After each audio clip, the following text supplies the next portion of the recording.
Hello बच्चों। बच्चों, मैंने पिछले वीडियो में आप लोगों को लोकतंत्र क्या और लोकतंत्र क्यों इसके बारे में बताया था।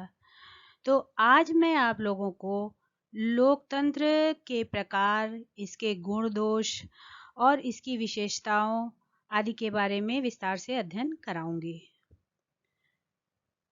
तो बच्चों, सरकार के अन्य रूपों में लोकतंत्र को एक अलग ही रूप दिया गया है। वास्तव में लोकतंत्र जनता का, जनता द्वारा और जनता के लिए शासन पद्धति है, क्योंकि यह जनता की इच्छाओं का प्रतिनिधित्व करती है।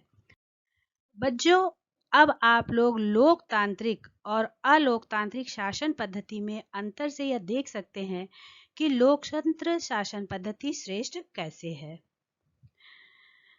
अब बच्चों देखिए, लोकतांत्रिक शासन व्यवस्था में चुनाव नियमित अंतराल के बाद होते हैं, परंतु अलोकतांत्रिक शासन व्यवस्था में चुनाव का कोई महत्व नहीं होता। दूसरा पॉइंट है बच्चों, लोकतांत्रिक शासन व्यवस्था में सत्ता के पदों पर पहुंच सबके लिए खुली होती है, परंतु अलोकतांत्रिक शासन व्यवस्था में सत्ता के पदों पर पहुंच सबके लिए खुली नहीं होती है। केवल शक्तिशाली व्यक्ति या वंशानुगत आधार पर व्यक्ति सर्वोच्च पद पर पहुंच सकता है। तीसरा बिंदु है बच्चों, लोकतांत्रिक शासन व्यवस्था में राज्य के समस्त नागरिकों को समान अधिकार प्राप्त होते हैं, परंतु अलोकतांत्रिक शासन व्यवस्था में नागरिकों को समान अधिकार प्राप्त नहीं होते। चौथा, लोकतांत्रिक शासन व्यवस्था में नागरिकों को सरकार का विरोध करने का भी अधिकार होता है, परंतु अलोकतांत्रिक शासन व्यवस्था में नागरिकों का सरकार के कार्यों में बिल्कुल भी हस्तक्षेप नहीं होता और वह विरोध नहीं कर सकते। अच्छा बच्चों, अब आप ये जान सकते हैं कि लोकतंत्र कितने प्रकार का होता है। तो ये जानिए, लोकतंत्र के दो रूप होते हैं। पहला प्रत्यक्ष लोकतंत्र और दूसरा अप्रत्यक्ष लोकतंत्र। अब बच्चों, आप लोगों को बता दें, प्रत्यक्ष लोकतंत्र में जनता प्रत्यक्ष रूप से शासन संबंधी निर्णयों, नीतियों के निर्धारण तथा कानून के निर्णय में भाग लेती है। प्रत्येक वयस्क स्त्री पुरुष का इसमें सभाओं में भाग लेते हैं, मत देने का अधिकार होता है। इस प्रकार के शासन में राज्य की इच्छा का निर्माण करने वाली जनता द्वारा कार्यों का संपादन सार्वजनिक सभाओं के माध्यम से किया जाता है। राज्य के समस्त नागरिक एक सभा के रूप में एकत्रित होते हैं एवं शासन संबंधी गतिविधियों का संचालन करते हैं। परंतु बच्चों, यह व्यवस्था केवल छोटे आकार वाले राज्यों में ही सफल हो सकती है, जहां जनसंख्या कम हो। प्रत्यक्ष लोकतंत्र विश्व में कम ही देखने को मिलता है। स्विट्जरलैंड में ही केवल यह व्यवस्था अभी प्रचलित है। अब लोकतंत्र का दूसरा प्रकार है अप्रत्यक्ष लोकतंत्र, जैसे कि यह हमारे भारत देश में है।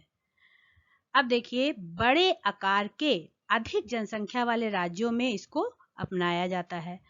सैद्धांतिक दृष्टिकोण से राज्य की संपूर्ण शक्ति जनता में निहित होती है, परंतु वह स्वयं प्रत्यक्ष रूप से इसका प्रयोग नहीं करती। विश्व के अधिकांश देशों में लोकतंत्र की इसी प्रणाली को अपनाया गया है। बच्चों, ये तो आपने जान लिया कि लोकतंत्र के कितने प्रकार होते हैं और लोकतंत्र क्यों अलोकतांत्रिक शासन व्यवस्था से अच्छा है। मगर अभी आप इसके गुणों के बारे में जानेंगे, तब और स्थिति आपको स्पष्ट हो जाएगी। बच्चों, लोकतंत्र का पहला गुण है जनमत पर आधारित शासन। अब इसके अंतर्गत जैसे लोकमत सरकार जो होती है, ये तो आप जान ही चुके हैं, जनता पर आधारित होती है। संसद जनता की इच्छा के अनुसार कानून बनाती है।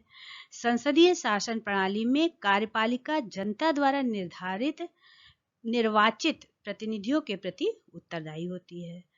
अब बच्चों, लोकतंत्र का दूसरा गुण है सभी वर्गों का प्रतिनिधित्व। लोकतंत्र में बहुसंख्यक तथा अल्पसंख्यक सभी वर्गों का प्रतिनिधित्व प्राप्त होता है, क्योंकि यह सभी वर्गों के निर्वाचित प्रतिनिधियों का शासन होता है। तीसरा बिंदु है समानता पर आधारित प्रणाली। लोकतंत्रीय सरकार समानता और भाईचारे की भावना पर आधारित होती है। इसमें प्रत्येक व्यक्ति को जाति, धर्म, रंग, लिंग, कुल, अमीर व गरीब आदि के भेदभाव के बिना अधिकार प्राप्त होते हैं। किसी भी भेदभाव के बिना कोई भी व्यक्ति सरकार की सभी संस्थाओं में भाग ले सकते हैं, चुनावों में वोट दे सकते हैं तथा कोई भी पद प्राप्त कर सकते हैं। लोकतंत्र में विशेषाधिकारों के लिए कोई स्थान नहीं होता। बच्चों, बूढ़ों, अपाहिजों और पिछड़े वर्गों को जो भी सुविधाएं दी जाती हैं, उनके तर्कसंगत आधार होते हैं। दूसरा पॉइंट है उत्तरदायी सरकार। लोकतंत्र में उत्तरदायी शासन व्यवस्था होती है जो जनता के विश्वास पर आधारित होती है। निर्वाचित प्रतिनिधि जनता के प्रति उत्तरदायी होते हैं। इसमें सरकार की स्थिरता एवं दक्षता बनी रहती है। बच्चों, अब अगला पॉइंट है सर्वाधिक कुशल शासन। लोकतंत्रीय सरकार को सर्वाधिक कुशल सरकार माना गया है। शासन जनता द्वारा निर्वाचित योग्य प्रतिनिधियों द्वारा चलाया जाता है। प्रतिनिधि मतदाताओं के प्रति उत्तरदायी होते हैं। जैसा कि गार्नर ने लिखा है, सार्वजनिक चुनाव, सार्वजनिक नियंत्रण तथा सार्वजनिक उत्तरदायित्व द्वारा लोकतंत्र में किसी भी अन्य शासन प्रणाली की अपेक्षा अधिक दक्षता की संभावना होती है। स्वतंत्रता तथा अधिकारों की रक्षा। बच्चों, एक लोकतांत्रिक राज्य लोगों की स्वतंत्रता और उनके अधिकारों में अनुचित हस्तक्षेप नहीं करता और न ही किसी प्रकार के हस्तक्षेप की अनुमति देता है। लोकतंत्र में स्वतंत्रता को मनुष्य का जन्मसिद्ध अधिकार माना जाता है। नागरिकों को कई प्रकार की स्वतंत्रताएं प्राप्त होती हैं, जैसे विचारों की अभिव्यक्ति की स्वतंत्रता, धार्मिक स्वतंत्रता, मत देने की स्वतंत्रता, संपत्ति अर्जित करने की स्वतंत्रता आदि। इन स्वतंत्रताओं तथा सुविधाओं से मनुष्य का सर्वांगीण विकास होता है। अगला बिंदु है बच्चों जनता का राजनीतिक शिक्षण। अब देखिए जनता कैसे राजनीतिक शिक्षा प्राप्त करती है। जैसे कि लोकतंत्र में नागरिकों को राजनीतिक तथा सामाजिक शिक्षा मिलती है। इस व्यवस्था में राजनीतिक दल, समाचार पत्र, टीवी, रेडियो आदि लोगों को देश की समस्याओं और उनके समाधान के बारे में जानकारी प्रदान करते हैं। फिर देश में समय समय पर चुनाव होते रहते हैं।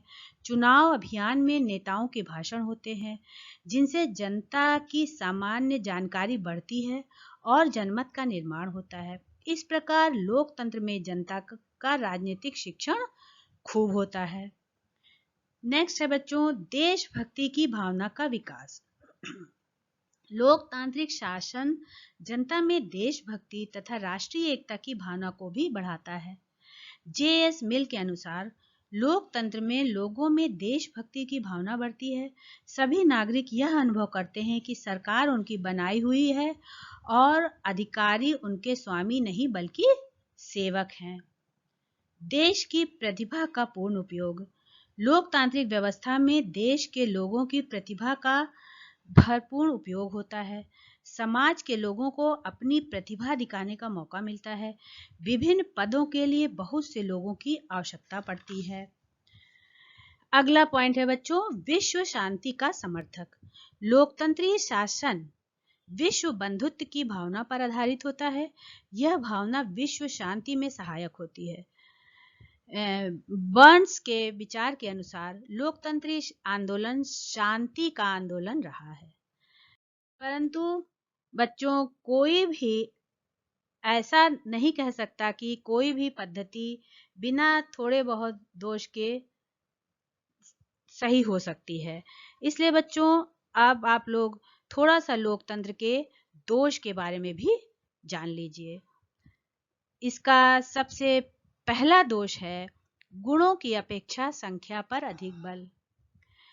बच्चों लोकतंत्र इस खोखले सिद्धांत पर आधारित है कि सभी व्यक्ति बराबर हैं और सरकार में भाग लेने की दृष्टि से समान है, परंतु वास्तव में यह धारणा ठीक नहीं है, क्योंकि एक महान राष्ट्र में यदि सरकार को अच्छे ढंग से चलाना है तो उसके लिए अत्यधिक योग्य व्यक्तियों और विशेषज्ञों की आवश्यकता होती है, किंतु लोकतंत्र में इसका कोई ध्यान नहीं देता, क्योंकि इसमें गुणों की अपेक्षा संख्या बल पर अधिक बल दिया जाता है। अब व्यक्तिगत स्वतंत्रता और समानता का विरोधी। लोकतंत्रीय प्रणाली व्यक्तिगत स्वतंत्रता और समानता की भी शत्रु है। यदि सत्तारूढ़ व्यक्ति अयोग्य होंगे तो लोकतंत्र का अराजकता और निरंकुशता में बदल जाना अनिवार्य है, और अराजकता तथा निरंकुशता में समानता और स्वतंत्रता का विध्वंस हो जाता है। अगला पॉइंट है बच्चों, ढीली और अकुशल शासन व्यवस्था। अब देखिए, लोकतंत्रीय सरकारें शीघ्रता से कोई निर्णय नहीं ले पाती और न ही सरकारी निर्णयों को शीघ्रता से लागू कर पाती हैं, क्योंकि शासन का पहिया बहुत धीरे धीरे चलता है। युद्धों के संचालन के लिए गोपनीयता और तत्काल कार्रवाई की आवश्यकता होती है। संकट काल में लोकतंत्रीय सरकारें प्रायः कमजोर सिद्ध होती हैं। अगला बिंदु है अस्थायी सरकारें। लोकतंत्र में अनेक बार मिलीजुली सरकारें बनती हैं, अर्थात किसी एक राजनीतिक दल को स्पष्ट बहुमत न होने पर कई दलों के तालमेल से सरकार बनाई जाती है। विभिन्न घटक दल अपनी मनमानी करने का प्रयास करते हैं, जिससे सरकार के सम्मुख यह संकट मंडराता है। ऐसी भी स्थिति उत्पन्न हो पाती है कि सरकार सही ढंग से चल पाएगी कि नहीं। इस स्थिति में सरकार जो है जनहित में शासन नहीं कर पाती है। अगला बिंदु बच्चों है समय और धन की हानि। अब इसमें लोकतंत्र में ये भी है कि जब कभी भी चुनाव होता है तो आप देखिए, चुनाव की दौड़ धूप में समय भी नष्ट होता है और धन भी बहुत खर्च होता है।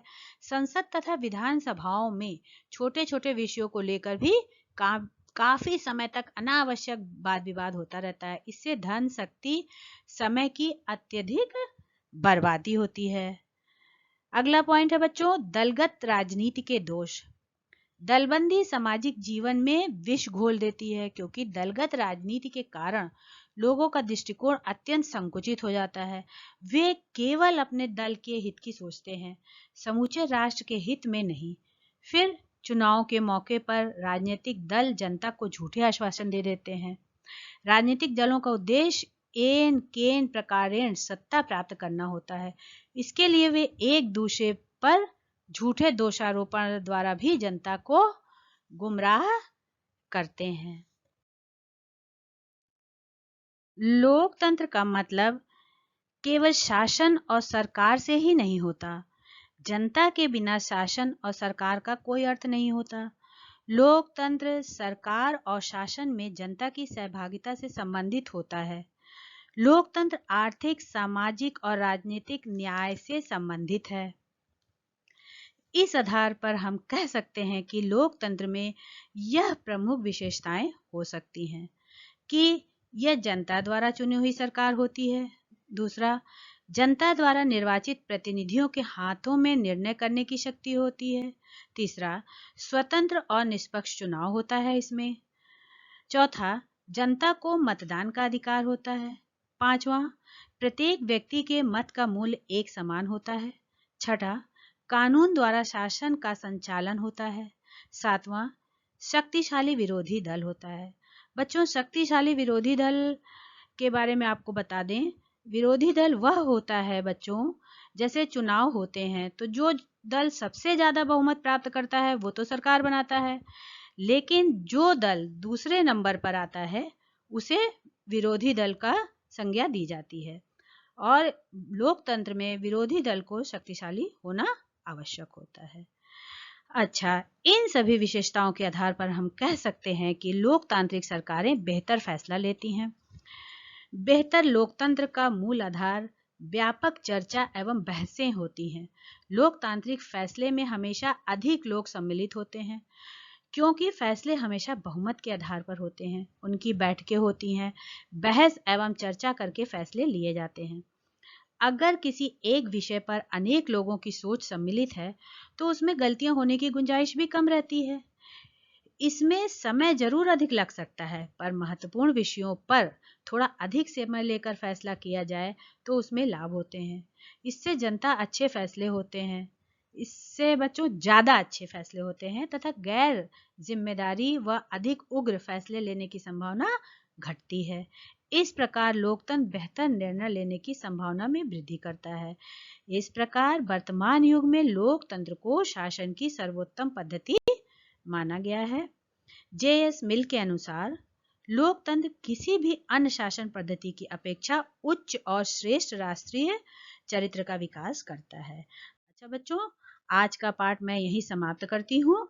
आप लोगों को अभ्यास के कुछ प्रश्न दे रही हूँ, उसको आप लोग अपनी कॉपी में किए रहिएगा और कोई प्रॉब्लम आए तो मुझसे आप लोग बात कर लीजिएगा।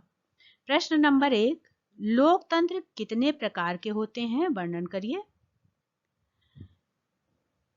प्रश्न नंबर 2, लोकतंत्र के गुण और दोषों का वर्णन करते हुए इसकी सफलता के लिए आवश्यक शर्तों का वर्णन कीजिए। धन्यवाद बच्चों।